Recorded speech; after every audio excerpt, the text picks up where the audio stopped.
Jack மற்றும் மந்திர பீன்ஸ்டாக். Jack தனது தாயுடன் அமைதியான கிராமத்தின் ஓரத்தில் உள்ள சிறிய வீட்டில் வாழ்ந்து வந்தான். அவர்கள் ஏழைகள், ஆனால் அவர்களின் வீட்டில் எப்போதும் சிரிப்பு நிறைந்திருந்தது. அவர்களின் ஒரே செல்வம் ஒவ்வொரு காலையிலும் பால் தரும் ஒரு பழுப்பு நிற பசுவாக இருந்தது. ஜாக் ஒரு நாள் தாய்க்கு சிறந்த வாழ்க்கையை அளிக்க வேண்டும் என்று கனவு கண்டான். ஒரு மாலை தாய் ஆழ்ந்த நெடுங்கசிவுடன் கூறினாள், ஜாக், நம்ம பசுவை விற்க வேண்டிய நேரம் வந்துவிட்டது. அடுத்த நாள் காலை ஜாக் பசுவை பிடித்துக்கொண்டு சந்தைக்கு சென்றான். அப்போது அவன் ஒரு மர்மமான மனிதரை சந்தித்தான்.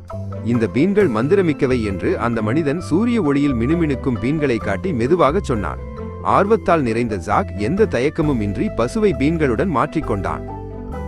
ஜாக் பெருமையுடன் பீன்களை காட்டிய போது தாயின் கண்கள் அதிர்ச்சியால் பெரிதாகின. இந்த பீன்களுக்காக நம்ம பசுவை கொடுத்துட்ட என்று அவள் குரல் நடுங்கி கேட்டாள். கோபத்தில் அவள் பீன்களை ஜன்னல் வழியாக வெளியே எறிந்து கண்ணீர் வடித்தபடி திரும்பினாள். ஜாக் படுக்கையில் படுத்து காற்றின் சத்தத்தை கேட்டுக்கொண்டிருந்தான், மனம் கனத்தும் வருத்தமுமாக. அந்த விடியற்காலையில் அறை முழுவதும் ஒரு பச்சை ஒளி பரவியது. ஜன்னலுக்கு வெளியே மேகங்கள் வரை சென்ற பெரும் கொடி நின்றிருந்தது. ஜாக் கண்களை துடைத்து அது கனவாக இருக்கலாம் என நினைத்தான். ஆனால் அந்த கொடி காற்றில் ஆடியும் பிரகாசித்தும் இருந்தது. அது உண்மையாகவே இருந்தது. ஜாக் அந்த கொடியை பிடித்து மெதுவாக மேலே மேலே ஏறத் தொடங்கினான். காற்று அவன் கன்னத்தை வருடியது. மென்மையான மேகங்கள் அவன் கால்களின் கீழே மிதந்தன. கிராமம் ஒரு சிறிய புள்ளி போல் தொலைவில் தோன்றியது. வானம் கை நீட்டினால் தொடக்கூடியது போல இருந்தது. மூடுபனி மற்றும் ஒளியை தாண்டி ஜாக் ஒரு புதிய உலகிற்குள் சென்றான். மேகங்களின் மேல் வானத்தில் மிதந்து கொண்டிருந்த ஒளி பொங்கும் ஒரு கோட்டை இருந்தது. அதன் உயர்ந்த கோபுரங்கள் பனிமூட்டத்தில் ஒளிர்ந்தன. ஜாக் மேகங்களில் கால் வைத்தபடி பயமும் ஆச்சரியமும் கலந்த இதயத்துடன் நின்றான்.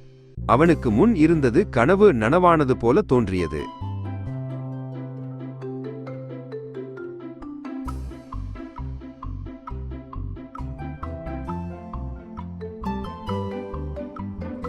கோட்டைக்குள் நுழைந்த ஜாக் ஒரு பெரிய நாற்காலியின் பின்னால் மறைந்தான். திடீரென்று இடியெனும் ஓசை போன்ற ஒரு குரல் மண்டபம் முழுவதும் ஒலித்தது.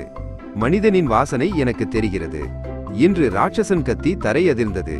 ஜாக் மூச்சை நிறுத்தி அவன் தன்னை காணாமல் போக வேண்டும் என்று மனம் முழுவதும் பிரார்த்தித்தான். ராட்சசன் ஒரு பெரிய மேசையில் அமர்ந்து ஒரு பொற்கோழியும் மினுமினுக்கும் வீணையையும் பார்த்தான். முட்டையிடு என்று கட்டளையிட்டான். உடனே கோழி ஒரு பொன்முட்டை வைத்தது. பாட்டு பாடு என்றவுடன் வீணை மென்மையான இசையை வாசித்தது. ஜாக்கின் கண்கள் பிரகாசித்தன.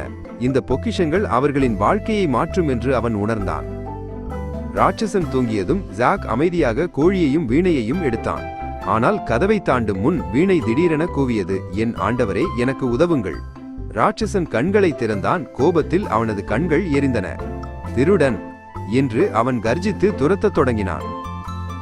ஜாக் மின்னல் போல வேகமாக கொடியை இறங்கினான். ஒவ்வொரு அடியிலும் ராட்சசன் மேகங்களை அதிர்த்தான்.